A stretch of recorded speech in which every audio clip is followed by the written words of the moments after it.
E ardhmi Armando Brojas mund të marrë një drejtim interesant këtë verë, ndërsa Chelsea dhe Ajaxi po shqyrtojnë një marrëveshje që mund të sjellë përfitime për të dyja klubet dhe një hap të rëndësishëm në karrierën e sulmuesit shqiptar.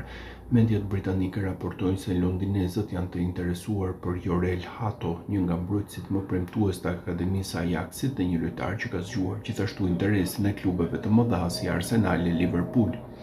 Çmimi vendosur nga holandezët për 19 vjeçarin është rreth 40 milion pound, por Chelsea mund të përdorë një emër të njohur në marrëveshje, Armando Broja. 23 vjeçari kuqezi ka pasur 2 sezone të vështira të shënuara nga dëmtimet dhe mungesa e vazhdimësisë gjatë huazimeve te Fulhami dhe Evertoni. Vetë klubi blu thuhet se është i hapur për ta larguar përfundimisht Broja në kërkim të një ambienti ku mund të rifillojë karrierën në me ritëm të rregullt. Ka pasur disa klube të cilat janë përfolur në lidhje me sulmuesin si Milani, Leipzigu apo PSV Eindhoven, ndërkohë së fundmi në skenë ka hyrë dhe Ajaxi.